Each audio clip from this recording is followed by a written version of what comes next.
Okay, good evening, everybody. Uh, Excuse the technical issues again tonight, but it appears that Facebook has decided to, not Facebook, sorry, YouTube has decided to change the way that it connects up to various different pieces of software, including the one that I use. So if you could just let me know if you can hear me and see me okay in the comment section, as always, in the chat section, just so I know that everything is working okay. I think I've got everything switched on and 50p's in the meter and so on. So please do let me know in the comment section, the chat section, if you can actually hear me okay. So if you can, then we will crack on with what I want to cover in this evening's live stream. So please do let me know. And fingers crossed, you're okay. Good evening, Volker. Hope you can hear me okay. Please do let me know. That would be awesome if you could. Until then, I'm probably just going to start waffling incessantly. So I'm just going to do a couple of things. I want to just move a few things around on screen just so it doesn't get in the way. Okay, so all good. Thank you very much, Steve. Whew. Let's just say this last 20 minutes have been stressful trying to get this all working okay. Okay, so seeing as we do actually have a live stream that is working and hopefully will carry on working, let me just do my usual, which is just say a couple of hellos tonight to say thank you very much for joining in. The usual kinds of things. You know the routine by now. Thank you very much, Pascal. Okay, so far, who do we have in? We've got Pascal, always good to see you. Steve Pro, pleasure as always. Ashton Thomas, good evening to you. Good afternoon, good day, wherever you are in the world. As always, let me know in the chat section where you are if you're new to the channel. And if you are new to the live streams, also put a little hashtag new in so we kind of know that you are a newbie joining in for the first time, because it's always good to know how many people are kind of people that have been around for a little while on the channel and also those that are new. So great to see you. Volker, always a pleasure, my friend. Spenny, as always, good to see you in as well. Ripal, Doug Popejoy, good evening to you. Hope you're okay. And who else do we have? Paul Tracy, good to see you in. Carl, good evening. I'm glad to see you in tonight. Wonder where you were 2 weeks ago. Missed you, as always. Andrew Downey, good evening to you as well. Good evening from Scotland. Hope everyone is well. I'm good, and I hope everybody else is well tonight as well. So I'm going to just start off by saying what kind of changed tonight and what's caused the problems with going live. My apologies for obviously the issues with having a different URL for the live stream tonight. So I hope it didn't cause too many problems. I can see people are starting to come in, which is all good to see. Goran, good to see you in tonight. Phil Drennan, good to see you as well, and first time in, so thank you very much. Great to see you, and hope this isn't the first time we'll see you. We'll see you every 2 weeks from now on, so hope you enjoy. Pittons Realty, good evening from St. Lucia. I can never say it, St. Lucia. Good evening to you. Hope you're well. Hope the weather's better out there than it is here tonight, because it's decided now that the heavens are going to open, and we had some really, really bad weather in the UK yesterday. Really, really high winds. I've had a few of my friends send me photographs of various different pieces of their garden that ended up, should we say, no longer solid. So, yeah, hope everybody in the UK, if you had the high winds and everything yesterday, that you're all safe and sound and you've had no damage in your houses and your homes and everything, all safe. So, okay, Paul Tracy, new. Again, I hope this is going to be the first of many times you get to join us, because these live streams are a lot of fun. It's a great way to have a two-way conversation. I can give my points of view, you can give your points of view, and we have a really good rapport in here. So I hope you enjoy it, and I hope you come back again. Carlos, good evening to you. Ted Olsen, good evening to you. Norman van der Mul, good evening to you. Andy Woolley, again, good evening from Swansea. Good to see another Welsh boy in tonight.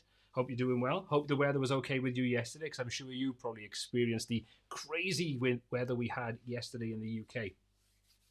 Okay, so I'm just going to start this off before we kick things off, just by saying that the way that YouTube now interacts with the software that I use to create these live streams has changed.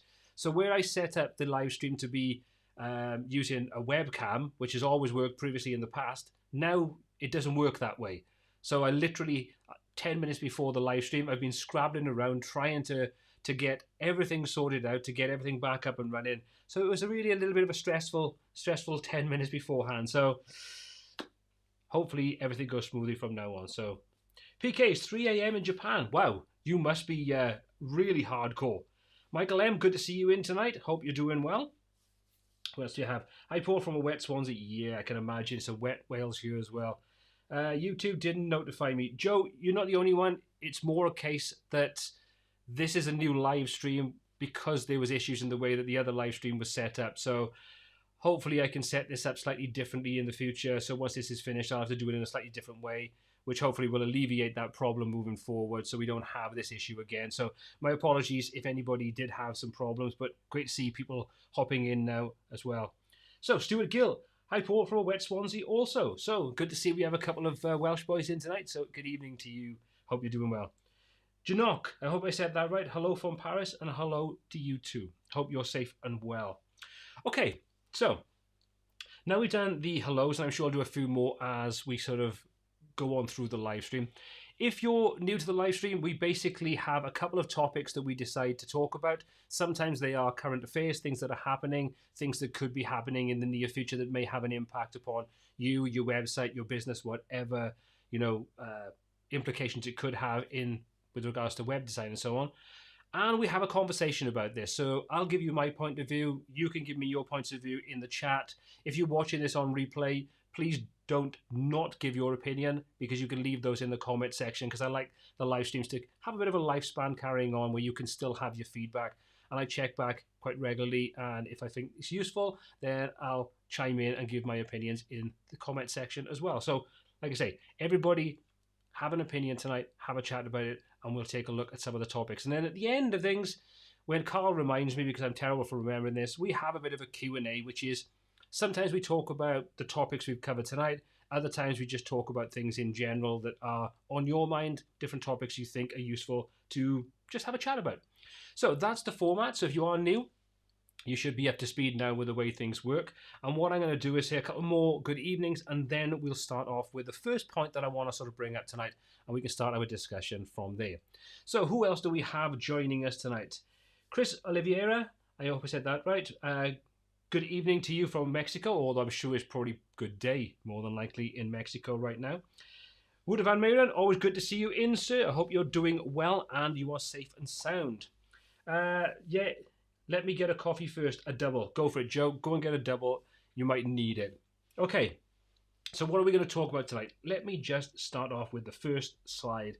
So this is where we are, the Google changes that are due to come out in May, and how they're changing things to become much more focused on the speed of your website. And therefore, if your website is slower loading, you will potentially be pushed down the SERPs, the search engine ranking positions, the natural Google positions, the ones where you don't pay to get places.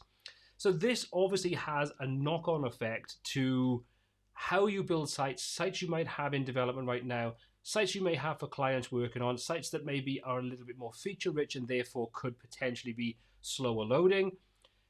So this kind of led me on to the whole thought process and my comment yesterday, if you saw it on the Facebook group, which was, are page builders dead? And we'll move on to that in a moment. But basically, my concerns are, we know that using various different tools can slow your website down. And if, when Google comes out with this update in May, and this is all ifs, this is all conjecture, this is all just guesswork, none of this is based upon prior knowledge or specific facts. So please do bear that in mind. This is a open conversation, my interpretation, and I'm sure you can give me your interpretations upon the implications you feel that this may have. But we do know that in the past, when there have been significant changes in the way that Google operates, it can have a quite detrimental effect on different websites for varying different reasons. I think a good few years ago, I think it was the Panda update, because they give them strange names. The Panda update, people found their sites just disappeared overnight from the SERPs. That's a terrifying thing if you have a business that relies upon search traffic, if you're e-commerce or you use it for, garnering leads and things. That could be a massive problem. Not saying that's going to happen. No indications that will happen. But when they do roll out big changes, I do think it's something we need to keep in mind, that we need to look at carefully and see, do we feel these are going to have implications upon what we do, the sites we may own, we may run, the sites we may manage for clients, whatever method you want to talk about using and having reliance upon those sites. What kind of implications are these going to have on us? this is something that I want to sort of talk about tonight. And like I say, a second part of this is where we talk about page builders and the implications of using those, and whether we need to take a look at other tools to mitigate this while page builders kind of have inherent issues, and how we can maybe continue to use page builders and the tools we may want to employ to streamline those, and also to take a look at maybe not even using WordPress at all for certain types of projects, looking at other solutions that alleviate some of the inherent issues you have with a comprehensive or complex WordPress website. So that's the first part of tonight's sort of topic. Quite a big sounding topic. So that's what I want to talk about. What I want is your opinions on this. So please, in the chat section, start giving me your opinions. Tell me what you're thinking. Tell me what you feel about this. Give me your honest opinion if you think it's something to worry about, if you're concerned about it. If you're not concerned about it, why are you not concerned? What do you feel the implications could be to you, your business moving forward? So let me know in the comments right now if you can. Okay, so a couple of hellos while we wait for a couple of points to come in. Rob Lilly, good evening or good afternoon, I should say, in Toronto. I would have thought, what are we, 7 hours behind, so maybe 11, 12 in the day? Let me know, Rob. Sandor Shippers, disable Gutenberg, so I really want to hear what you have to say about it. Disable, sorry. We will talk about Gutenberg as part of this, so don't worry. Andrew McLeod, I hope I said that. From Toronto, good evening to you. Doug Popejoy, the new listing with Jet Engine Tut was incredibly helpful. Hopefully you will enjoy the second part, which will be released tomorrow. I've recorded it today. We'll be editing it tomorrow. And this shows you how to expand it in quite a considerable way. And there will probably be a third part where we add some extra features onto that whole website. So by the time you finish it, I'll probably take the 3 parts as independent parts and also do one where they put them all together, which would be like about a 5-hour tutorial, something like that. But thank you very much. I'm glad you found it useful. Steve Ash from Eureka Springs, Arkansas. I know it said Arkansas. That's about the only one I can say. Elementor is going to take a hit, probably. I think so. Okay, Igor Pozlov. I always said that right, or Pozlov. Hello from Ukraine. Good evening from Ukraine, the home of Crocoblock. Joe. Okay, let's come back to these now. Okay, so let's have a little look. My audio is very low. Audio levels from this side, I think, should be okay. Let me just tweak that a little bit. Okay, so what are we? Bear with me a second. I'm just looking at my audio levels. See if I can improve those a little bit. Is that better? We'll just bring the mic a little closer. Just not quite on my head. So, the audio level's okay for everybody else? Let me know. Okay, so what have we got in the comments? Like I say, this is I think, is a good conversation tonight, because I think this is something that we do need to be understanding of.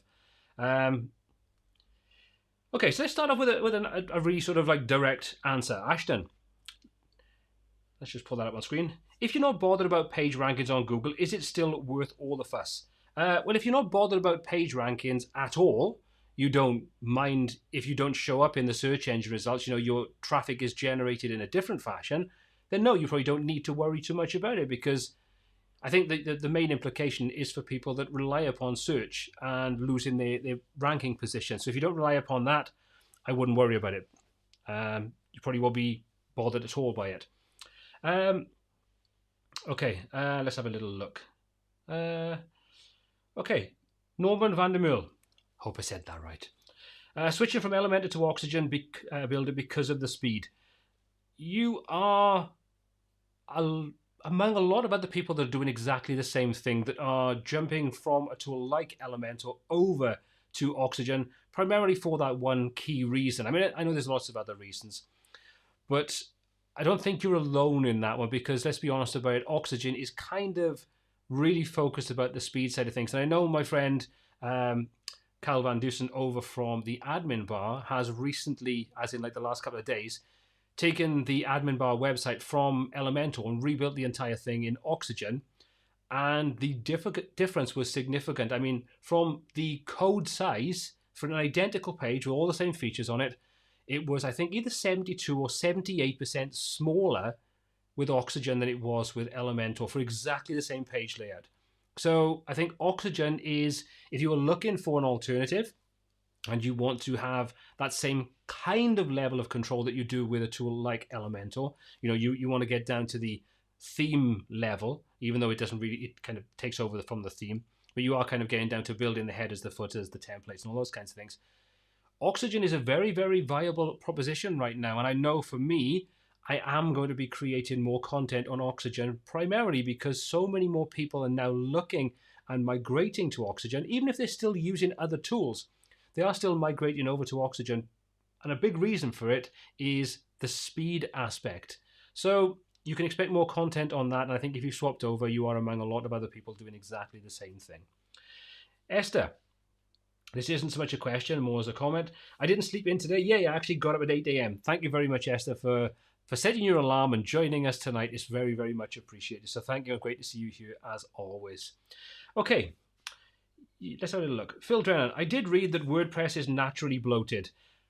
WordPress, I don't think it's necessarily bloated in comparison to some other tools. The blessing and the curse with a tool like WordPress is that there's so many different tools you can plug into it that when you start adding things like your SEO, your security, maybe something to enhance how you work with Gutenberg if you use it, a page builder, those kinds of things, they all have an impact upon file size, speed, resources, the number of sort of server calls it makes when it actually goes back and forward. The round tripping is going to increase. So all of these things do play a part in WordPress's bad side when it comes to, just inherently being more bloated than some other tools. But I don't think out of the box on its own, as a platform, if you use it as a platform on its own with a good streamlined theme, that it's not a significant difference anyway. I think you could still easily get this sub 1 second. I mean, to give you a good example, I'm rebuilding the WP Tuts website for about the umpteenth time. And I'm keeping it simple, so I'm going for WordPress, obviously, at this point in time at least. I'm using the Blocksy theme, and I'm also using Gutenberg with a couple of blocks, things like cadence blocks and what else have I got in there? Stackable. And they're just the free versions. And that site, the homepage, which probably has about 15 images on there, comes in at 0.7 seconds as a load time. So, that I would say is a pretty decent speed for an entire sort of homepage load, which is the key page on the site, which is probably going to have the most images on my site generally for most cases. So I don't think inherently it's bloated. I just think it can be bloated very quickly by adding poorly coded plugins, badly coded themes that are heavy on resources, and a multitude of other things. Okay, let's have a little look. See, now, Ted, Elementor might be better off giving disable options for unneeded widgets. This goes back to a conversation that we had probably right back in the first season of doing these lockdown lives, and I've said it loads and loads of times. I honestly wish that Elementor had created the core Elementor, which was a really simple, fundamental builder that give you the key things that you needed, and then they use their own API to plug in the other things that you may want to use, and then use the option inside there to disable the different widgets you didn't want and unload any resources that may be used on that particular widget. I think that route would have ultimately led to a much more streamlined Elementor and a much easier way to grow it in the direction that you want. So you don't have to have all the different, should we say, novelty widgets in there, and you could just focus on the core widgets you wanted to build a theme, maybe deal with dynamic content, and everything else is just kind of left out. That's what I would have loved to have seen, but I think to retrospectively do that, as I've said before, I don't see it happening anytime soon. I would love to see it happen. I just don't see it. I think they're too far down the road now to reverse how they've built Elementor right now. Sadly, but I think that's my interpretation of it. Right. Woutavar Mayren, good evening, and wondering about speed comparisons between Oxygen and Gutenberg. Again, it's one of those things that when I get a little bit more au fait with using Oxygen and Gutenberg to a large extent, because I'm not really that strong on either of those right now, then I would look at creating as close to as humanly possible similar design between the two and benchmark the two and see how they sort of stack up. I don't think you'd probably see that much of a difference, because as long as you choose, like I say, going back to, as long as you choose a really good optimized theme, that takes up a big chunk. And like I say, a theme like, I mean, Astra, Bloxy is definitely currently my sort of like flavor of the year, I should say, when it comes to themes. And I don't really use themes that much, but I just found that one to be really intuitive and quick, really quick to work with. I think if you sort of take those kind of combinations, you could easily rival something like Oxygen, just by the very nature that the fact that that still has to load in assets, that still has things to do with how Oxygen works and integrates into WordPress core itself. So it's something I will take a look at doing, but I just need to get a little bit more comfortable with those two different technologies so I can build a page as close as is possible to be looking and functioning identically, to be able to do a fair comparison between the two. Okay, let's have a little look. What else do we have? Laura, good evening to you. I hope you're okay. I hope you're doing well this evening. Martin Tutko, good evening to you as well. And again, like I said earlier on, anybody that's new to the live streams, please do just put a hashtag new in the chat section so we know that you're new and we can say hello. So please do put a little hashtag new in there. Okay, what else do we have? Let's have a little look. Laura, what do you say? I used to be an Elementor user, but after past flubs, good term, and the loading per page being rather large, the company I work for made the shift to Oxygen. I'm a bit disenchanted with all the page builders. Yes, I think we have to look at page builders as a whole, and I think this is where page builders, again, much like WordPress, are a blessing and a curse. The blessing is that they mean that you don't have to be a coder to be able to create great looking, great functioning websites. The negative is they generally tend to come with bloat. You know, as they term it with not just Elementor, but a lot of ones that stack div, they call it divception. You know, as in like there's just divs upon divs upon divs upon divs to create sometimes quite a simple looking layout. But that's the inherent issue you will always have, or you will generally have. I can't even see a page builder that kind of does away with this to an extent that it's massively noticeable. That's always going to be the compromise you make for the ease of use. That's just kind of the way that it goes, unfortunately. I think this is where looking at a tool like Oxygen, which isn't a page builder per se, it's a site builder.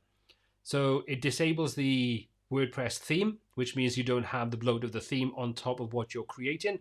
Whereas when you're working with something like Elementor or Divi or something like that, you still have a theme active and you build on top of that. So even though using the hello theme, which is pretty bare bones, it still has an implication on load times, speed, those kinds of things. So it's the blessing of, you know, page builders. It's the curse of page builders. We have to marry up the benefits, the pros and cons of the ease of use versus the speed implications and the code implications that it has. Okay. Paul Tracy, thank you very much for letting me know the audio is good. Excuse me. Okay. Let's have a little look. Let's have a little flip over to a different side of the coin. Rob, as much as page speed is going to matter, I still think Google will rank the best content overall. So as sites we are creating have stellar content, I'm hoping they'll be okay. I think it's going to play a part in it, I think, because we have to look at it from both sides of that coin.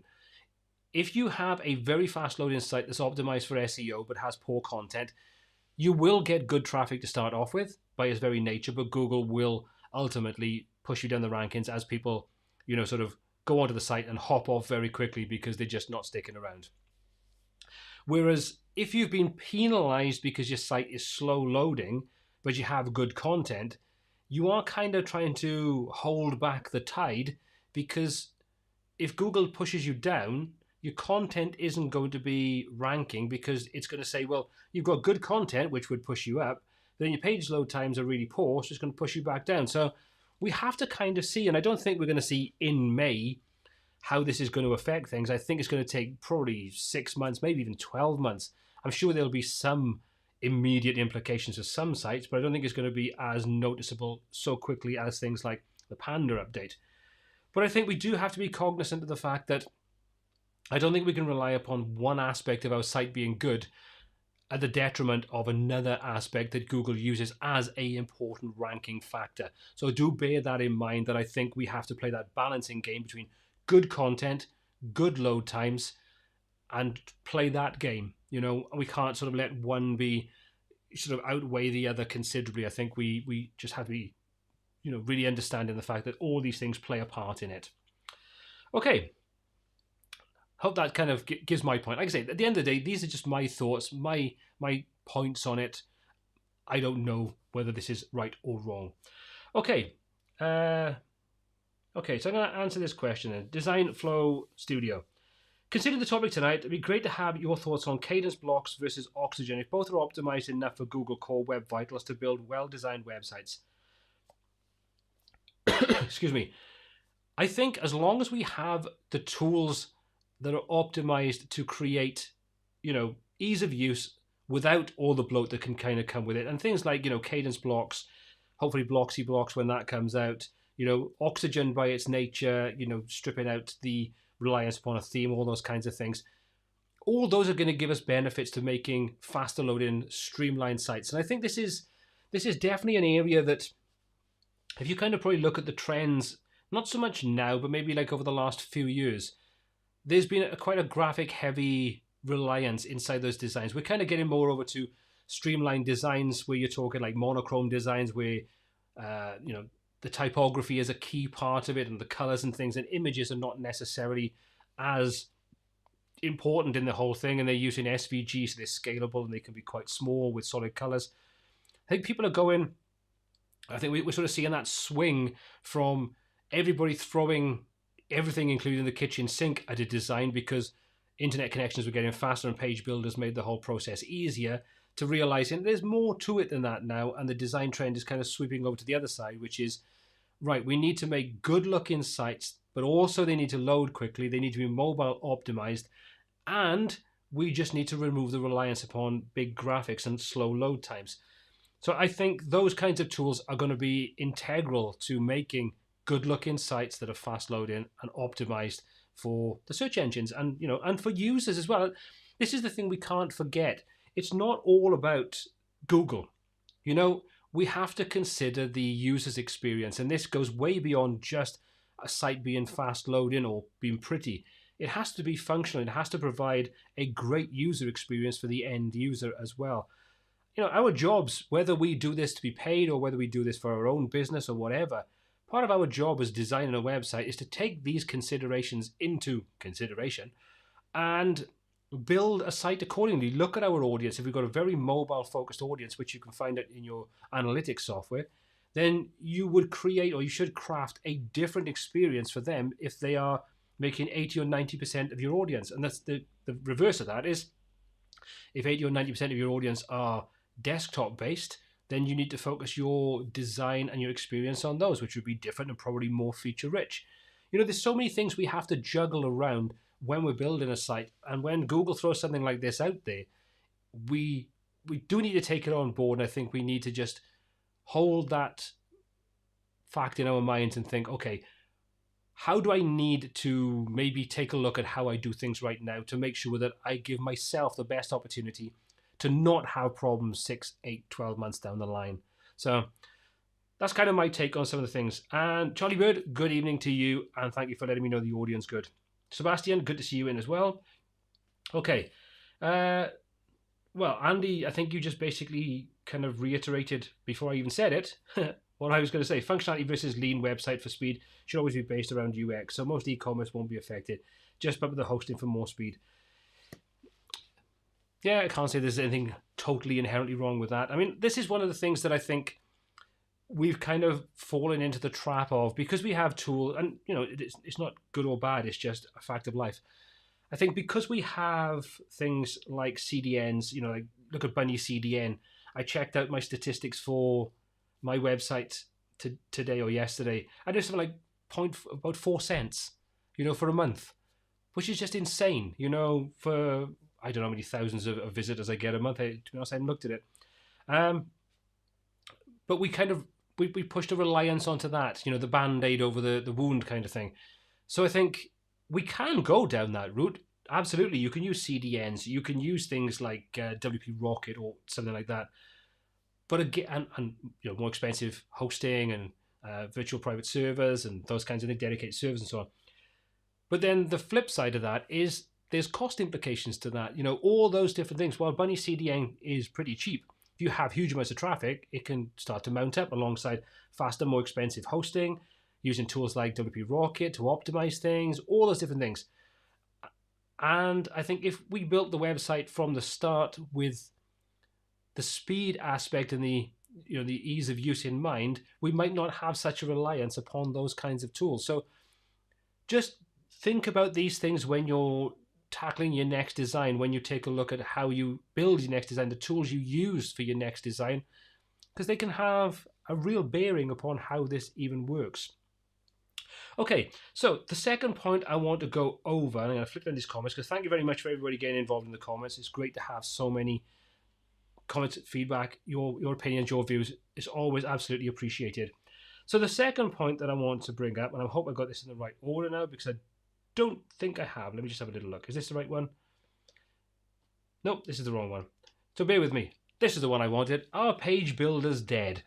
So bearing in mind we're talking about speed, the bloat, the divs, the divception, all those kinds of things that are inherent with a tool like Elementor, Divi, Brizy, Beaver Builder, those kinds of things. Do we see this being the demise of using page builders? Now, I'm not talking about your average Joe using a page builder to build their site for themselves. I don't think someone that is not a web designer is going to worry about those kinds of things. I think it's probably going to be a case of this gives ease of use, so I'm going to use this tool because it's easy to use and it does tons of things.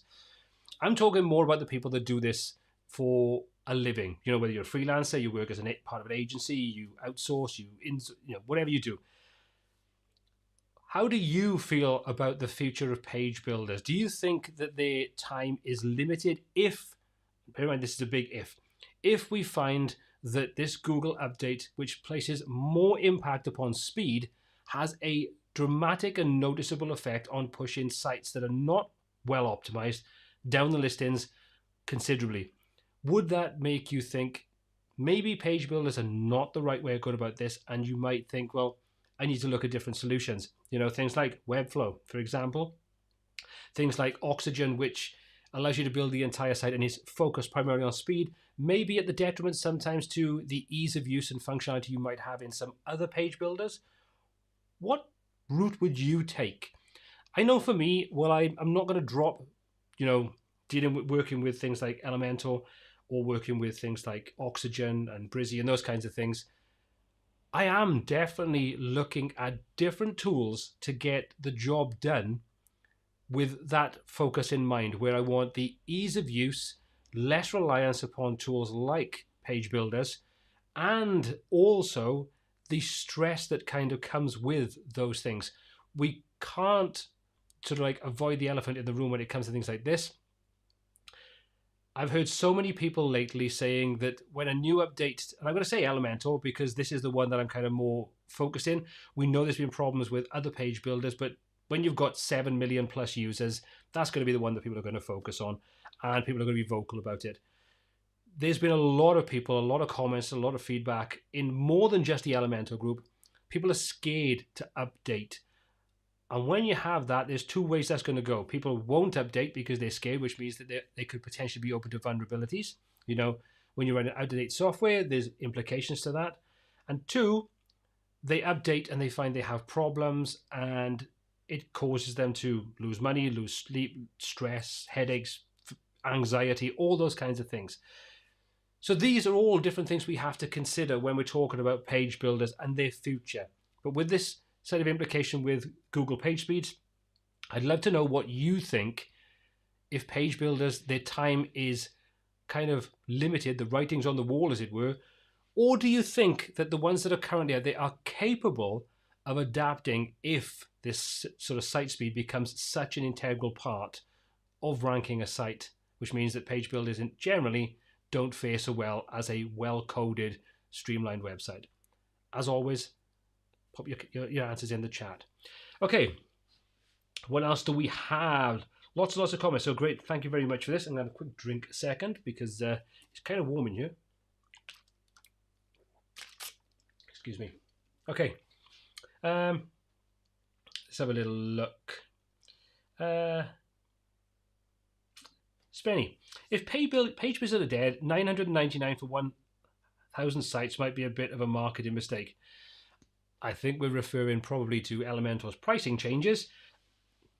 Well, we know that their pricing changes are kind of gearing them towards agencies, which you would kind of think that most agencies, especially ones that are making good money, they might not even want to use tools like page builders for the very reason we're talking about tonight, that they might just look at them as being a more beginner-centric tool, a less optimized tool, whatever kind of terminology you want to wrap it up in. You do have to question the wisdom of that pricing change right now, but only time will tell. This basically went live, was it 2 days ago? I think, was it Wednesday, Tuesday? The 9th, yeah. Whatever day it is, yeah, 9th, Tuesday. I think we're going to have to wait and see. There's a big jump in price, we know that. But we don't want to focus on Elementor tonight. We don't know. Okay, let's have a little look. What else do we have in here tonight? Okay, so, Vladimir. I'm still a big fan of Elementor, but with Cadence Lifetime Membership, I'm slowly trying to switch to Gutenberg and Cadence blocks. This is something that, like I say, I know I'm looking at this, not necessarily with, Cadence blocks, although Cadence is quite useful, but there's lots of great tools out there now, and I think this is the thing, there are third-party companies now starting to make Gutenberg a usable platform, as opposed to the mess that it has been for probably the last 2.5 years. But I think, as someone that might do this as a profession, we talk to freelancers, wherever you are, you always have to have one eye on the future. The tools you use today are not necessarily going to be the tools you use tomorrow, and they probably won't be the tools you use in 5 years' time. So we do need to be understanding of, we need to keep one eye on the technology, one eye on the landscape, as it were, the web design landscape. But we also need to invest in ourselves in learning these new platforms, learning these different tools. So when something like this happens, we can do two things. We can look at mitigating the implications, and we don't suffer, not being able to do a project because we're stuck either using tools we don't want to use anymore, or have reasons not to use them.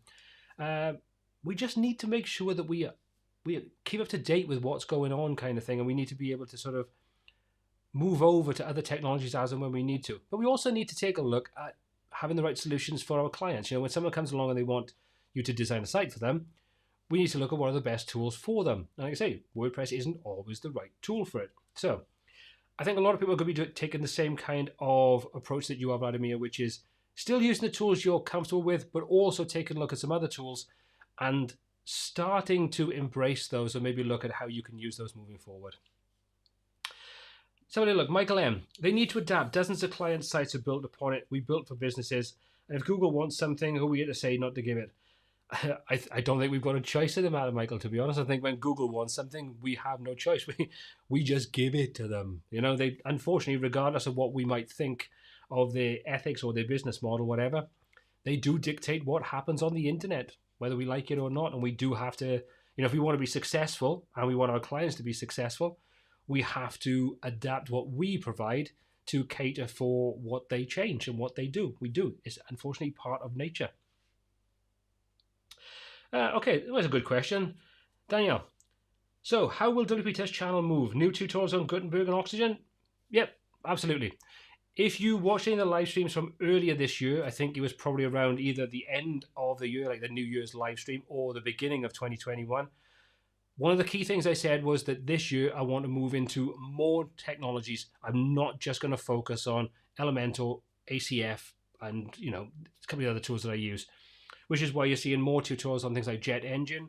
There's tutorials on using like Blocksy with Gutenberg, I did the full e-commerce website about a month ago, and that used Gutenberg, some free tools, and WooCommerce and the Blocksy free.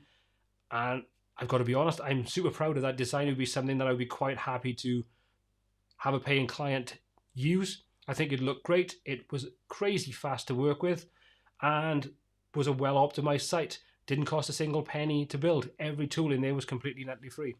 So when you start to approach those kinds of things and you see maybe Gutenberg with some extra tools is a viable proposition for many use cases, and then you look at Oxygen, which is really gearing up to focus on speed, not necessarily the ease of use side of things. I mean, you still do need to have, I think, a at least basic understanding of some fundamentals of web design, whether that's HTML and CSS.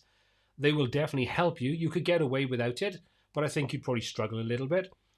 But as I've said a couple of times in this stream so far, Oxygen isn't a page builder, it's a site builder. So it's kind of geared to be a little different in the way that you would sort of operate that kind of thing. So yes, the channel will definitely absorb some of these other tools. I also want to take a look at things like Webflow and some other things like that, because I think there's absolute mileage in those things. Even if you don't ever use them, if I can create some content on there that shows you what some of these tools can do, at least you can make an informed decision whether you want to A, take a look at doing them for yourself, or B, think that they'd be a good fit for a client or a future client. At least you've got that understanding of what the platform can bring to you. And if you want to embrace it, then you have some more knowledge to help you to embrace it. So yeah, absolutely. Okay, let's have a little look. Andrew, clients will still tend to pick the platform WordPress since it's the least risk for them, as that's what they know, and we have to make it so they can use it. Yeah, I do think that we do to a certain extent, but that's saying that you have a client that's savvy enough to know about WordPress and the benefits of using it. But I also do think that if you were having paying clients, part of your remit should be to educate the client on the best solution for them. I've said this all along, that just because a client says they want something, part of your job, if you think it's the wrong thing for them, is to tell them, look, maybe this would be a better fit for what you want to do. Ultimately, I will do what you ask me to do within reason, but this, I think, would be a better solution for you, and you take your choice. I'll tell you why this is a better solution. I'll present you with the facts, and if you think what you're saying is right, I'll go with your solution, and fine. If you want to stick with WordPress, also fine. I think educate as well as build the sites for clients. That's the way I look at it. Right, I saw a question I wanted to answer a second. Let me just see if I can find that again. So bear with me. Doug, does Oxygen play well with CrockelBlock? It plays with CrockelBlock at the moment. I've tested it, and I did a video on testing some of the basics of using Jet Engine primarily, and I think Jet Smart filters with Oxygen, and it worked okay. I didn't test everything because there's way too many features. So I'm hoping that CrockelBlock will actually support Oxygen moving forward, and maybe some of the other sort of tools that are out there, because I think that would be a really good way to look about doing things like that. I think there would be a nice synergy between the two of those. So there's no official support for it right now, but I'm hoping that they will work on official support. Okay, so what else do we have? Yeah, exactly, Andrew. Educating the client is your job. It's one thing I've said way before I even started this channel. In my business, years ago when I was part of a sort of like a partnership, you have to educate the client. You have to give them the knowledge so they can make an informed decision. You can't just make the decision for them.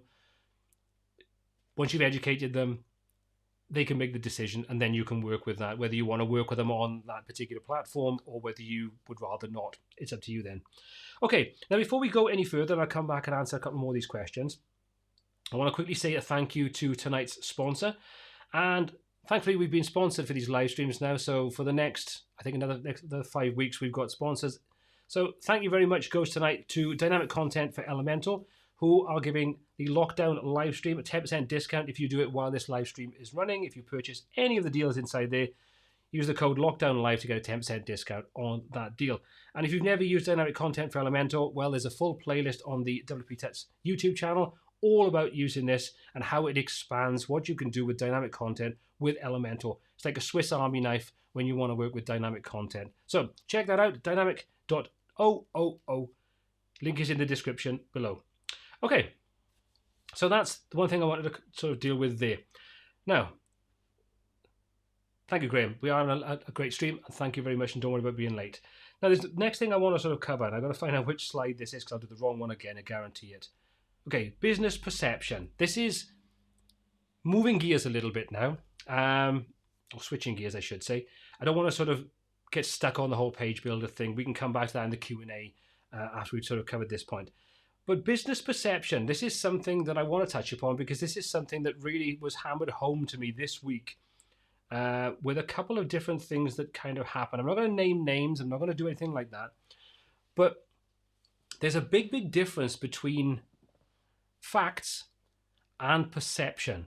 And perception can have a massive, massive impact upon relationships with clients. Now I'm talking about, let's just say there's a tool that you can use, and when people get a perception of that tool, maybe it's unreliable, maybe it doesn't play well with other tools, maybe it just, I don't know, it could be any number of reasons.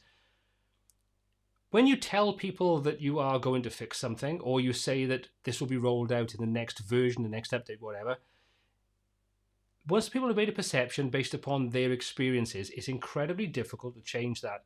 And this is something that I think a lot of software companies really need to take on board when they have open forums like Facebook groups or support forums and things like that. So this is something that I think so many companies need to be sort of really aware of, is that if they don't deal with the perception and change people's perceptions, doesn't matter what words they say, doesn't matter how much they promise things, it makes absolutely no difference. Like I say, I'm not going to talk about where this has come from, but it is a really important thing because I think people's perceptions of the tools that they use dictate their decisions. And this kind of still follows on from the, what we've been talking about tonight. So I'd love you to tell me, are there any tools that doesn't matter what people say about it, your perception is totally different and therefore you've just stopped using it because your experience, your perception has been a bad experience? Let me know, because this is something I would really like to know. If you frequent Facebook groups and things like that, I'm sure you've had experiences of different tools that you use, and you read comments on there and they're completely different to what you've had, in a positive or negative kind of way.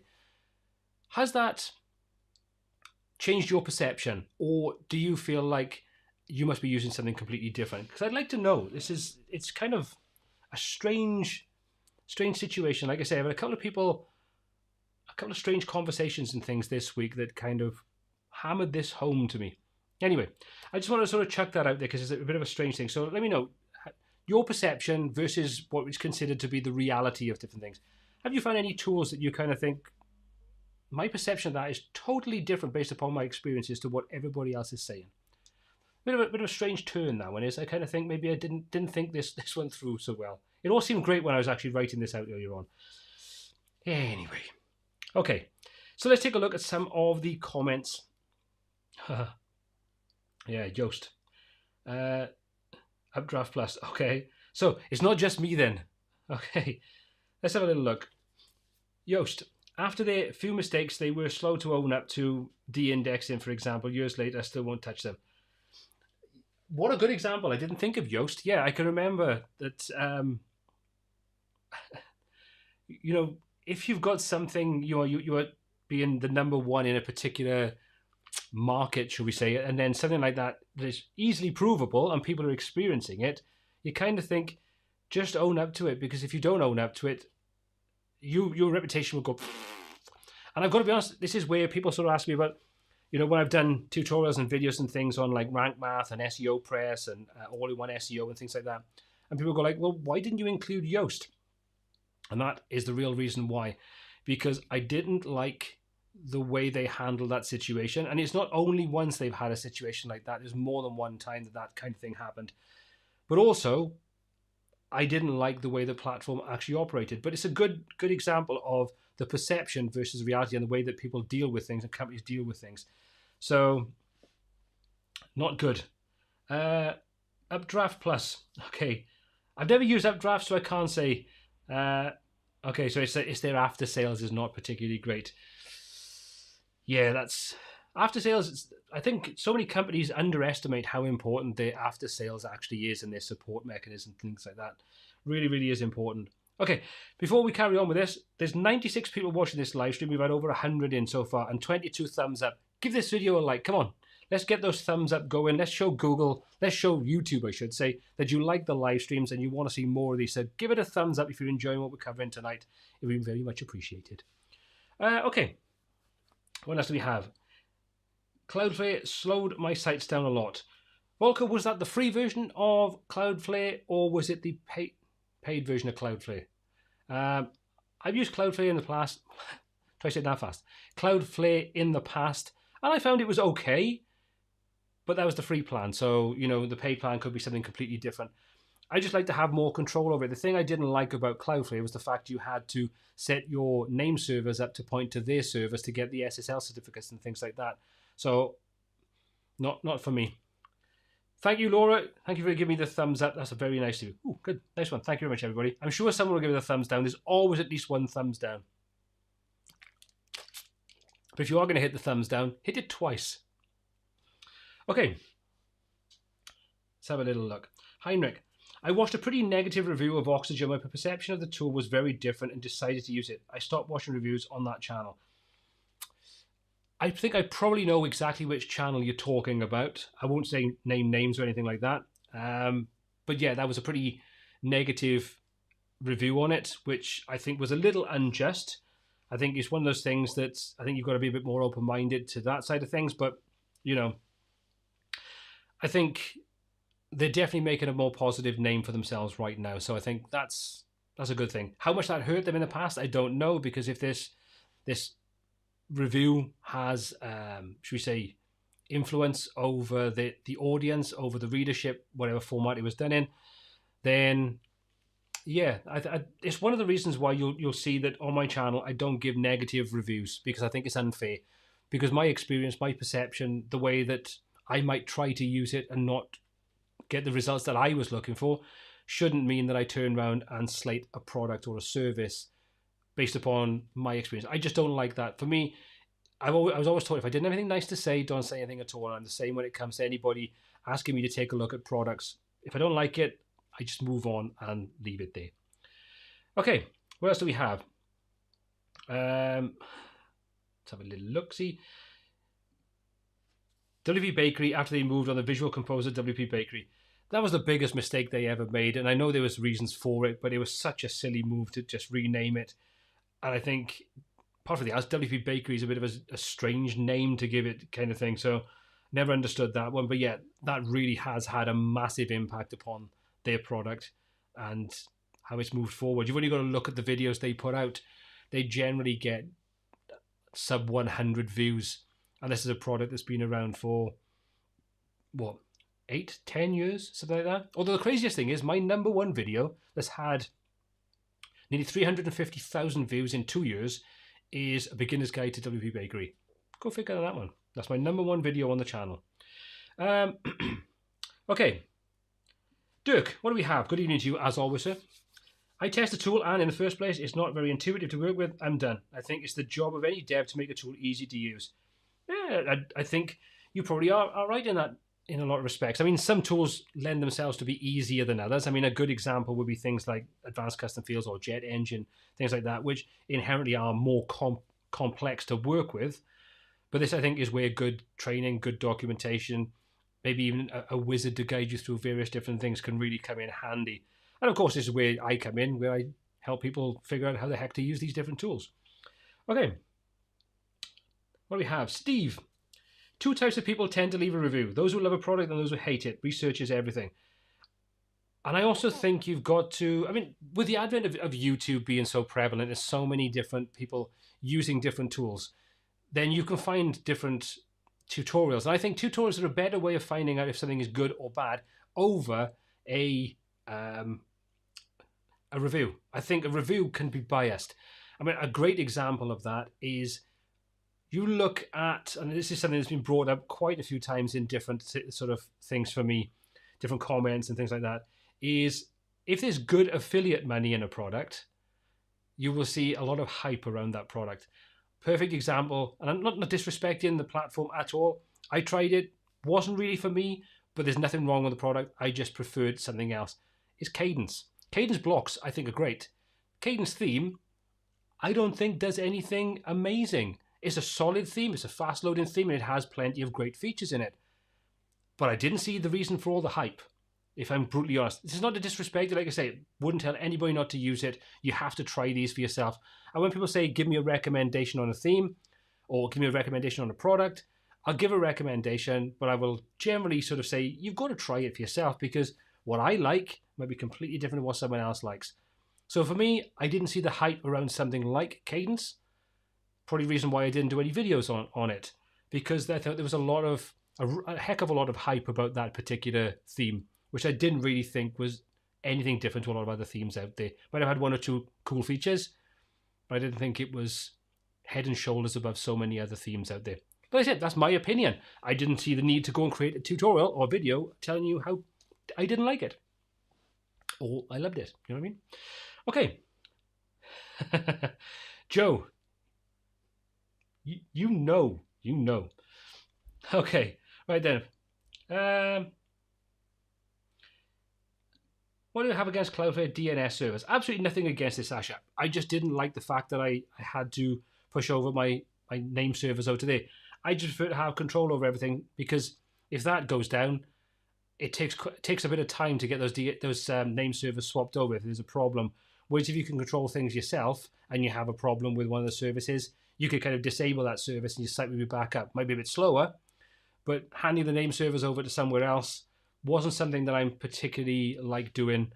Plus, there are setup implications which make it more difficult to do things like approve your email accounts, because the way I had to set up was that my name servers pointed to Cloudflare for the SSL and the CDN, but my email servers were on my hosting company's servers, which meant that the DNS was different. So therefore, setting up the DKIM and all that kind of stuff was a bit of a pain in the behind because of that setup. So I ended up switching things back over, buying an SSL on my hosting company. So I've got a dedicated SSL on it, and I'm now in full control of that. So it's not, again, it's one of those things. It's not a case of I think there's a problem with it. It's just in the way that I wanted to work. That wasn't an ideal scenario for me. Okay. I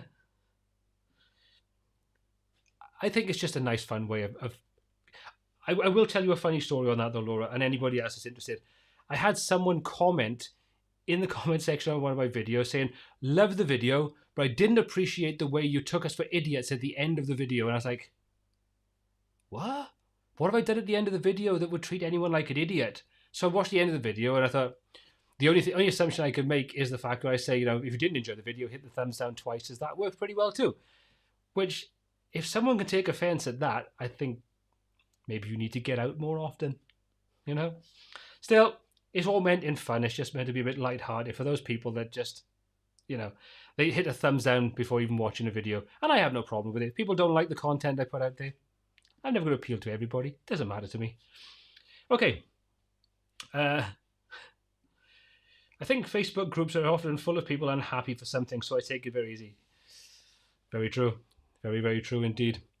Okay, right. So what we're going to do now is I'm going to do my little bumper button, which will make Carl really, really happy.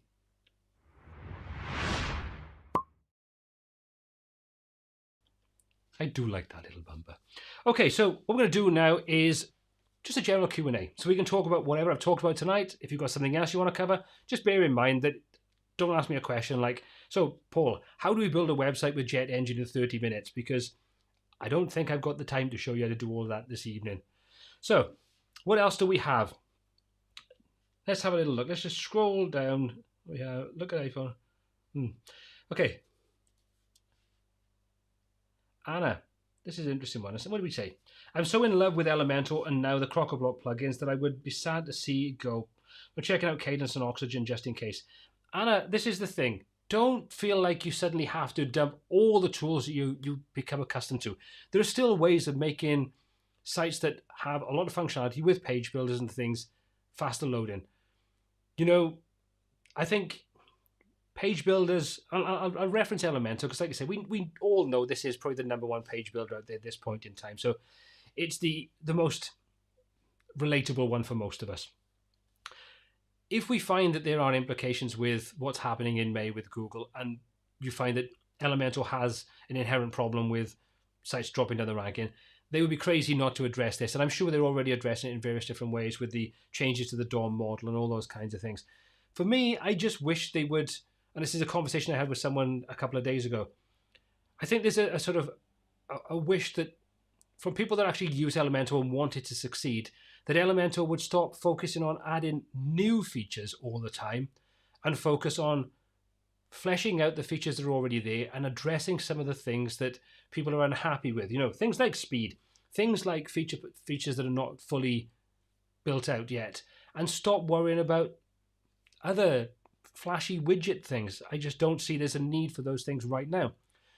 You know, there's enough in Elementor. I'm talking Pro probably more than anything here, but there's enough in Elementor Pro and Elementor to keep pretty much every designer out there happy. And if there's not, there's third-party plugins that can do whatever you need to fill that gap.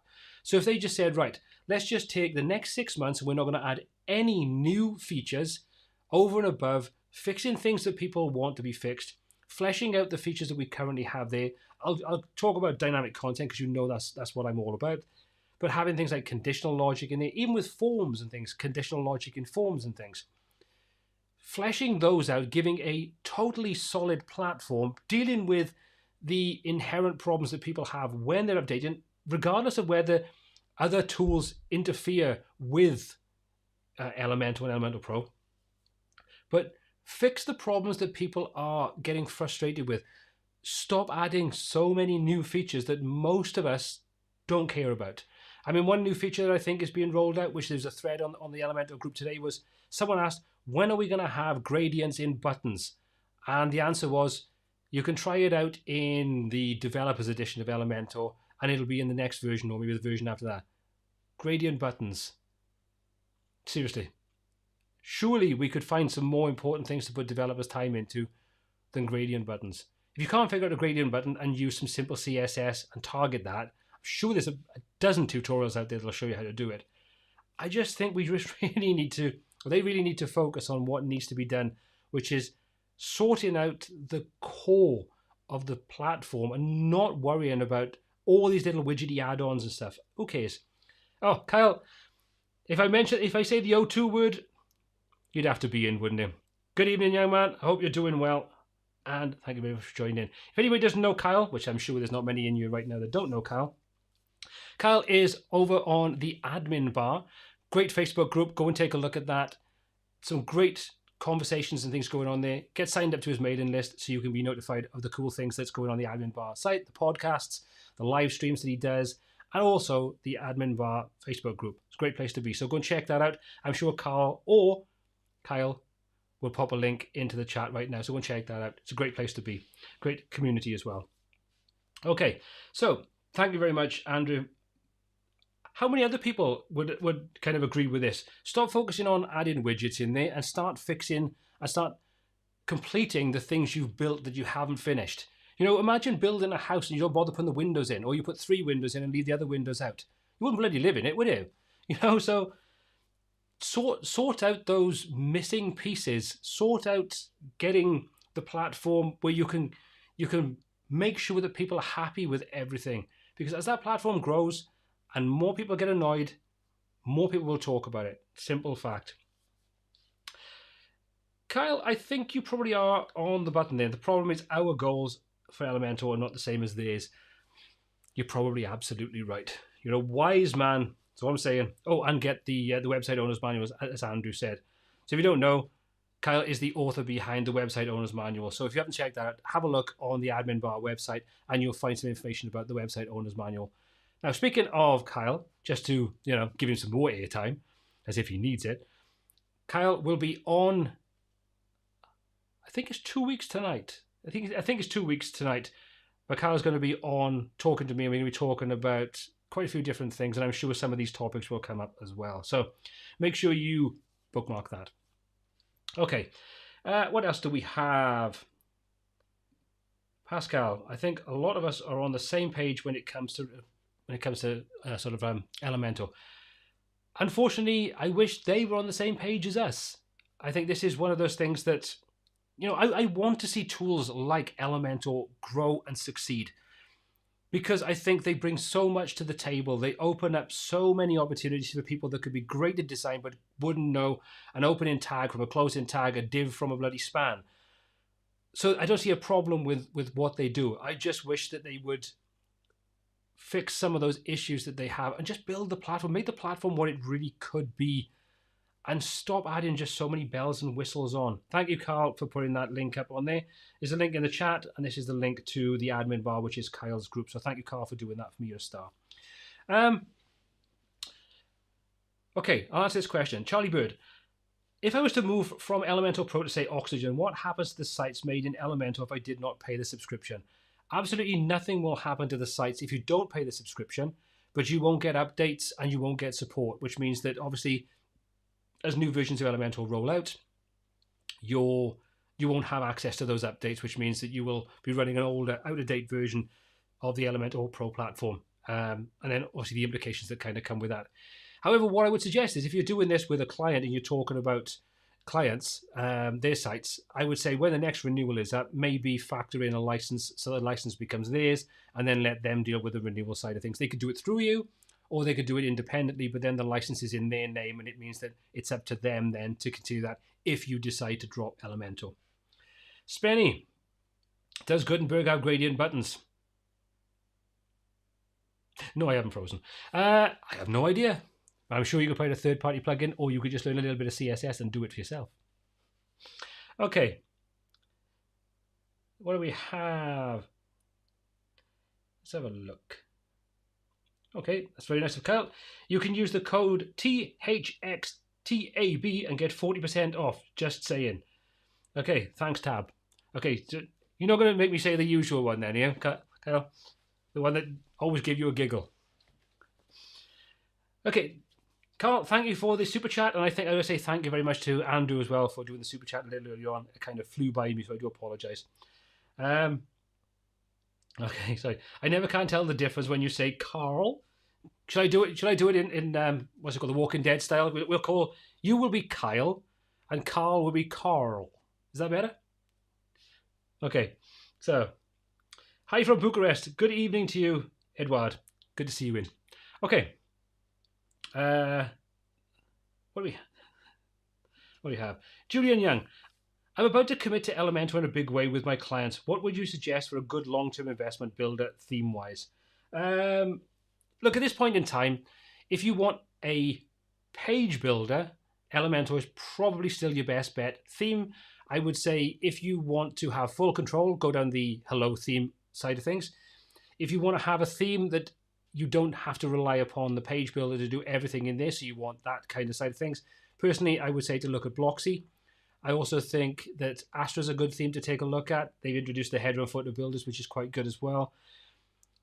GeneratePress 2.0, which is currently in alpha, which you can test out if you have a pro license, is doing full theme building, which is something that I need to grab myself a license.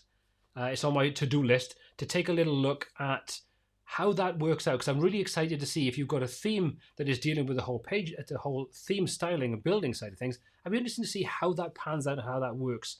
So if that's pretty cool and I like the look of that, then you can expect to see a video covering that when it kind of goes probably to beta as opposed to alpha, because I think alpha might be a bit of an early phase and could end up being a little bit, potentially a little bit flaky maybe. But check that out, because like I say, if you do a search for, I think it's GeneratePress beta, GeneratePress 2 beta. There's a post on the blog about it. So have a look at that, because that does sound really interesting. Heinrich, thank you very much for the super sticker. That's very, very nice. Thank you very much. You're an absolute star. It's kind of weird, sorry. Sometimes when it comes through as a super chat or something, or you put a little emoji in there, it doesn't show me the emoji. It just says the words. So I got super sticker from Heinrich Leisner, inverted commas, pear character holding his belly laughing out loud. So it's like, oh right, it's not something you've said, it's just the way that it's actually showing up on this. So thank you very much. Okay, call you Mr. Mod instead of Carl. Okay, Mr. Mod. Okay. Let's have a little look-see. What do we have? Jeffrey. Obviously, Elementor Pro is a big company now and financially stable. Since Oxygen is still somewhat new, Do you have any information on the strength, viability of the company? I don't have any information on it. It's not something that I generally tend to look into. But what I would say is that Oxygen, while the Oxygen platform is probably about 3, maybe 4 years old, the other the company that's the kind of, I think it's what's it called? Soulfly, which is the sort of parent company. They've been around a lot longer, and they have a couple of other plugins which are still commercial plugins that have been going. So I think the company Soulfly, which is behind the Oxygen Builder, I think they've probably can go in probably maybe close to 10 years, somewhere around there. Don't quote me 100% on that, but I know they've been around a lot longer, and I think they've got like either a database import and export plugin and maybe another plugin, something like that. But if we do a search for Soulfly, and I think it's SOFFLY, I think it is, have a look. You'll probably find some more information about them there. But they've been around a lot longer than just Oxygen. So just so you know that. Michael M. Ray theme by Marius is totally undervalued. I've never actually seen it. Why do you think? What are your thoughts on it? What makes it such a good one in your eyes? I'd love to know why you feel it's an undervalued theme and what it kind of brings to the table. You know, I'm always interested in finding out what other people's thoughts are and other people's experiences on different tools are. Kyle, not Mr. Mod, Kyle. Alpha with GP is usually pretty solid. Have you tested it out though, Kyle? Have you tried this out for yourself? Have you tested out the beta or alpha version of version 2 and what they're kind of bringing to the table with that? Because I'd love to know if you have, or if you're intending to take a look at it. I think it'd be super interesting to find out what you think. Okay, so Mr. Mod is telling us we've got 10 minutes left, which is probably 30. Okay, so all-in-one import-export, right? I'm not too sure, to be honest, Kyle. I'd have to check it out.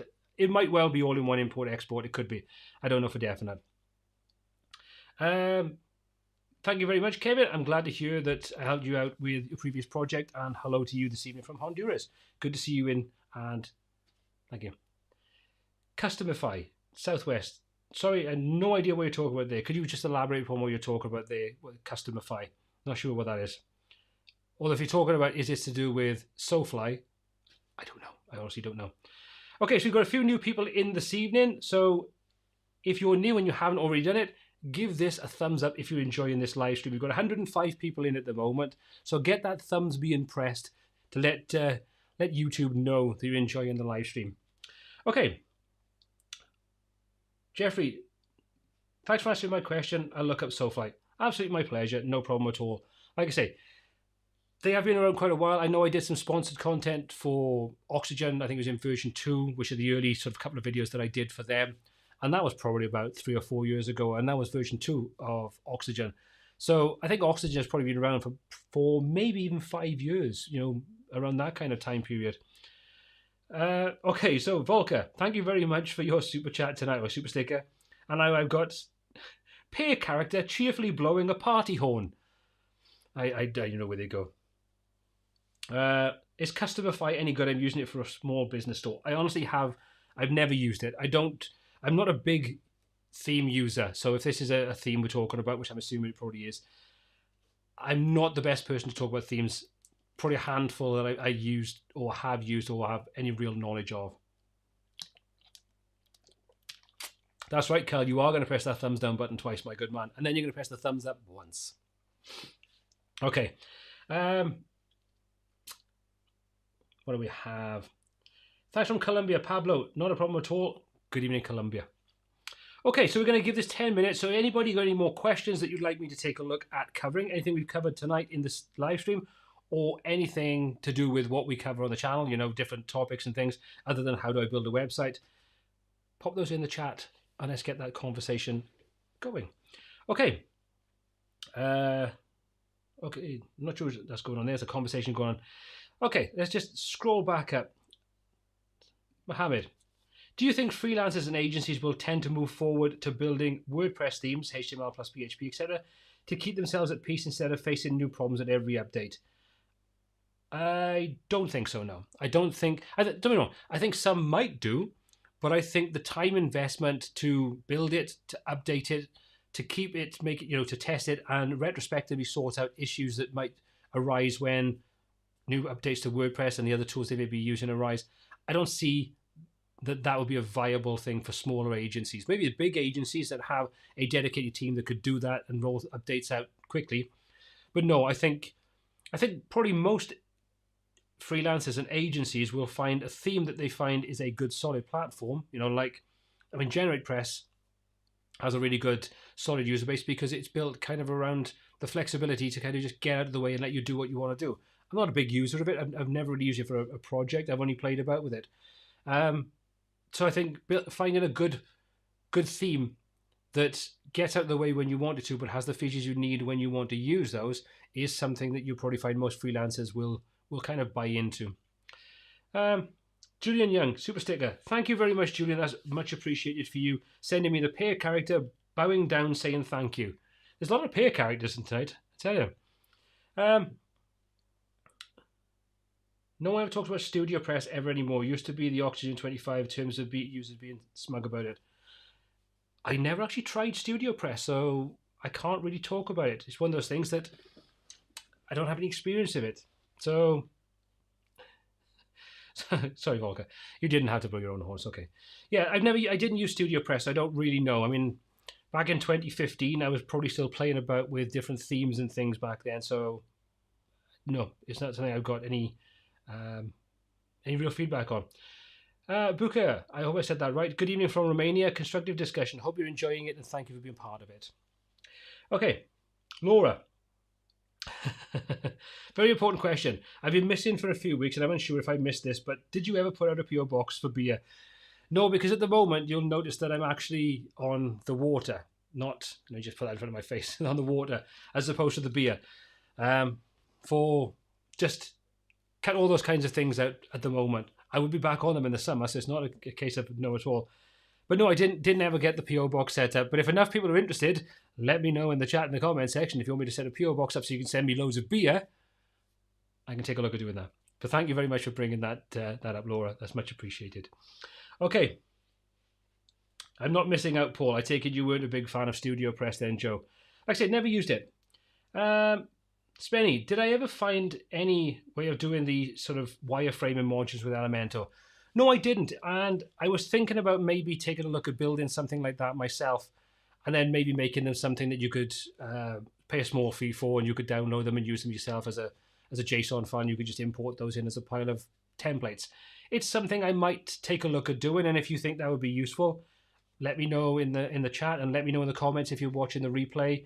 Or, if you're part of the Facebook group, which you should be, hit me up in there and let me know if this is something you'd be interested in. And I would take a look at creating some of those, maybe a core set, and then maybe expand upon those moving forward. I don't know. Let's have a little look.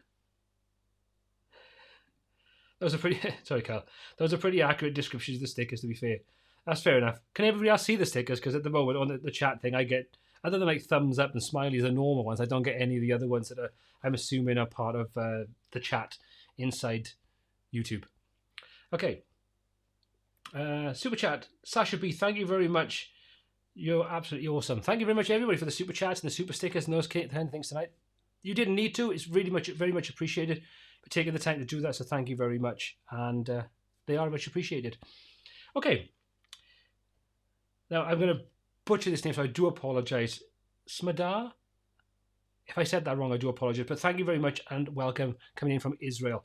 So it's good to see you. And hope this is your first time to the live stream. Please make sure that you come back again. Hopefully you'd enjoy it. Okay. Let's have a little look. Love the wireframe templates, Paul. Yeah, more people let me know if this is something you'd be interested in, that I can take a look at creating, like I say, maybe a core set, a couple of different designs for hero images, for, topic, the kinds of skill things you do and stuff like that.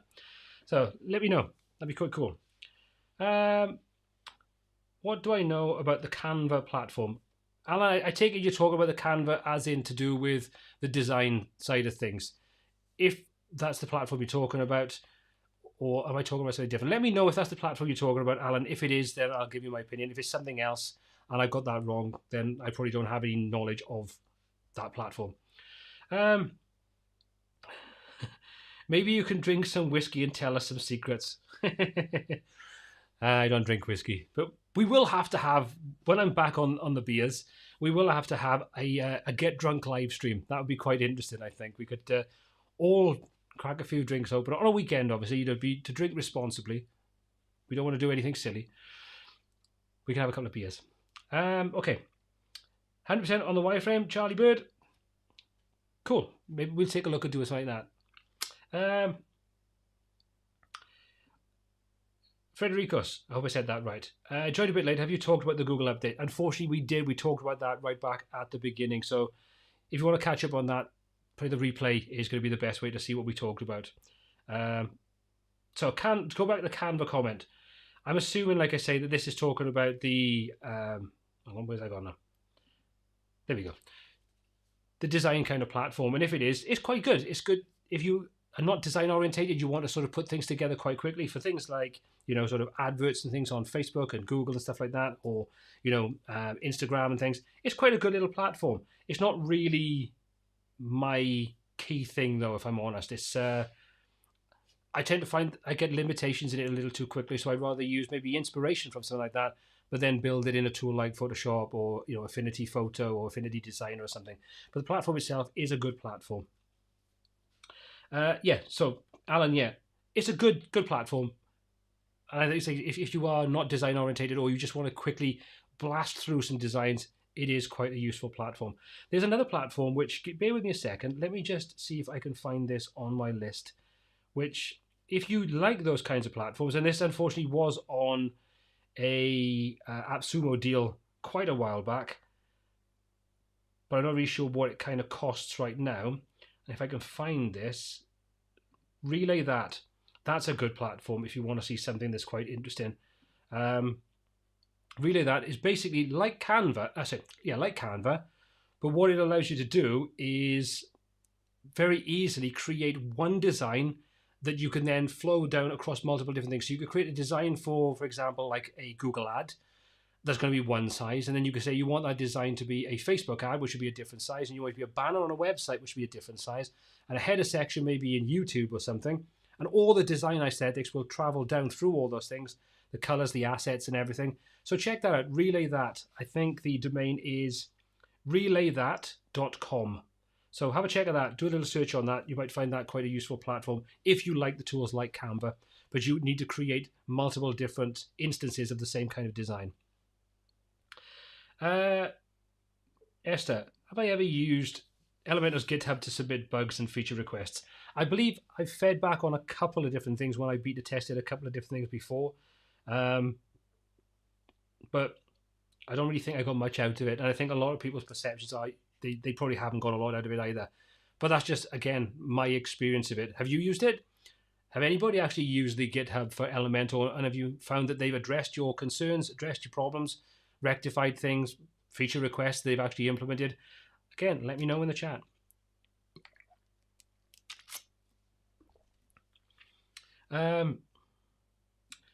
Teach people Figma, Sketch, or the other one, XD. XD, that's probably why it's a smiley. You'll probably have a large impact on people's workflow and learning curve, being serious. I have toyed with XD.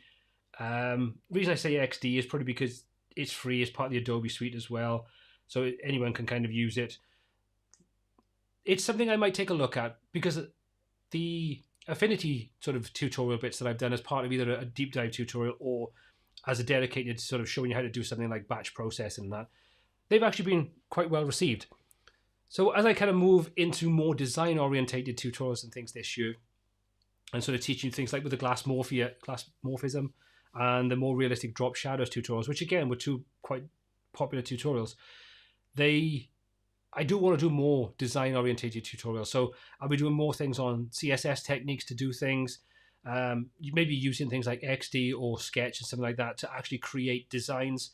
But again, let me know. I like to be guided by your feedback. Let me know if you would like to see these kinds of videos. If you'd like to see design process tutorials, on how you'll prototype something, how you'll research something, how you'll then go through the different stages. Let me know.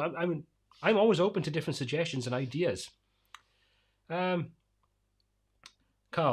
I used it on one for breakpoints and then ignored me. I think they've ignored everybody, to be honest, when it comes to breakpoints. I think there's lots of, yes, it'll be in the next version. Yes, it'll be in the next version. Yes, it'll be in the next version. And it's never in the next version. So I don't think you're alone on that one. Esther, so follow up to that one. I just used it yesterday, but there's so many posts and they want to find duplicate requests first, which is efficient but cumbersome since everyone's concerns are slightly different. I think they could probably do with a better system for it, yeah, for definite. Whether they had some people in there, dedicated support staff or dedicated staff in there for dealing with that side of things, where they do combine the different threads that are basically asking for the same thing in different words. So let me know how you get on, though. If you do find you get some feedback, answers, solutions to anything you post in there, and the same goes for anybody else. Let me know in the comment section below after the video if you get any joy. Okay. What else do we have? Already used the glass design in my latest build. Client loves it. Absolutely fantastic, Mike. I'm glad. It was one of those little things that I saw I think I saw a tutorial, I saw a video, I saw something on it. And I just kind of thought, well, I really like the technique. No, actually, I tell a lie. One of my subscribers mentioned it to me and emailed me and said, have a look at this, the site that I used on there, and the technique and that. And it's like, that's pretty cool. So I wanted to see how I could actually use that and bring it to, using it with a tool like Elementor and Oxygen and things like that. So I really like that. And if you enjoyed that kind of tutorial, that kind of content, let me know, because I like creating stuff like that. Don't always want to be about how to build a site. Sometimes you want to see how to create a cool effect. Okay. What else do we have?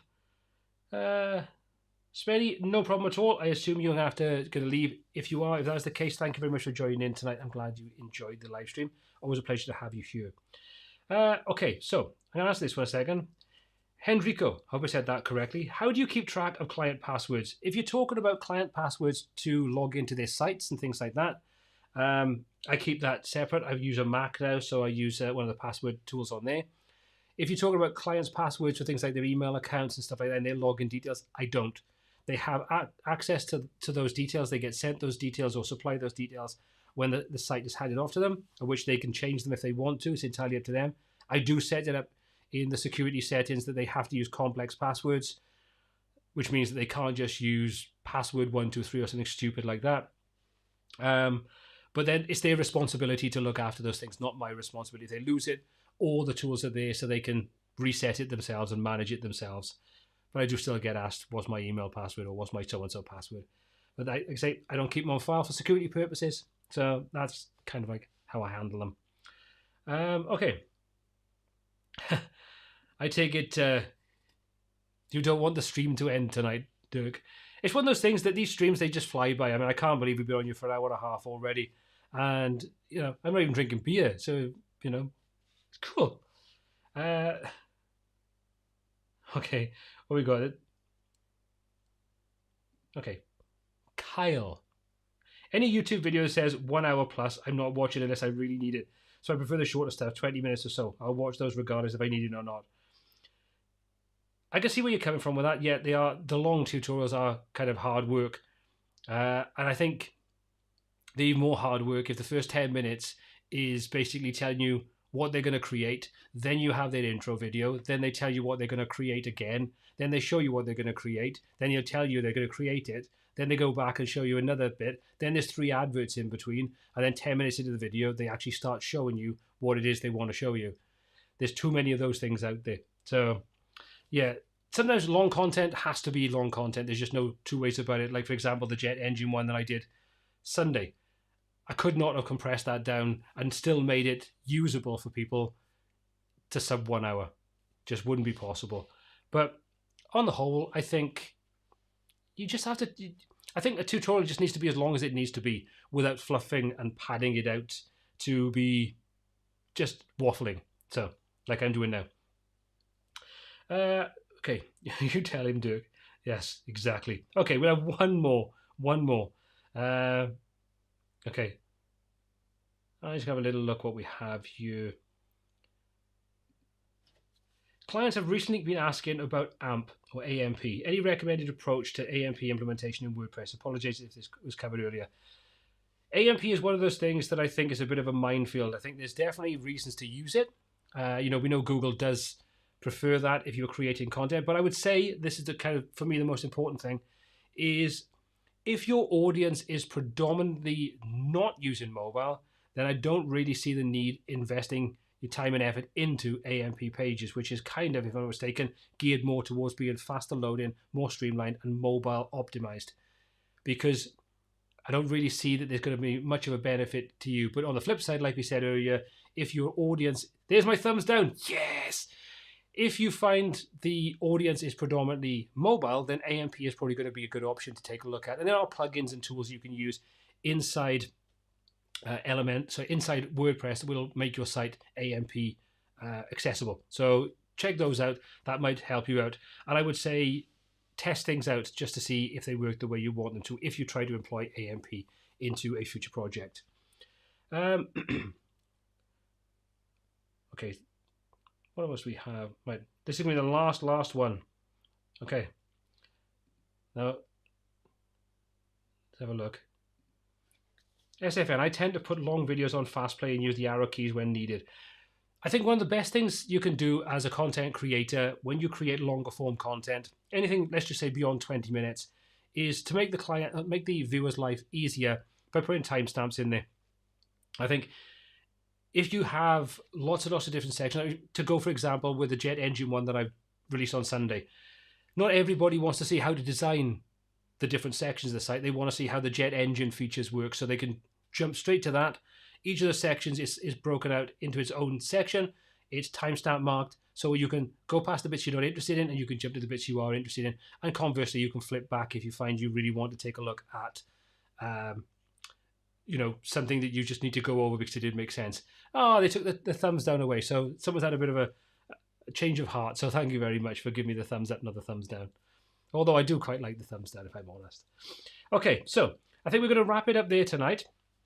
I want to say, before we do wrap it up, thank you so much for everybody joining it. For all those new viewers tonight, I hope you enjoyed it. I hope you found some use in tonight's live stream, and I hope you're going to come back in 2 weeks' time, which I believe is going to be the 25th. And I also believe now I could be wrong on this one, Kyle, I think, is joining me. Kyle Van Dusen is joining me on that one on the 25th, I believe. And we'll be having a good conversation, at which point you're all invited to get involved and have your information as well. Hey, the thumbs down is back. So make sure you keep your eye open for that one, bookmark that one, get that into your diaries to join me and Kyle in a couple of weeks' time. And we're going to talk about quite a few cool things on there. But thank you very much for joining in tonight. Hope you've enjoyed it. Stay safe wherever you are, and I look forward to seeing you in a couple of weeks. And don't forget, jump over and join up onto the Facebook group, which is just wptuts.co.uk/Facebook. Get involved over on there. I'm active on there every single day. Okay, so thank you very much, everybody. Take care, look after yourselves, and I'll see you all in a couple of weeks' time.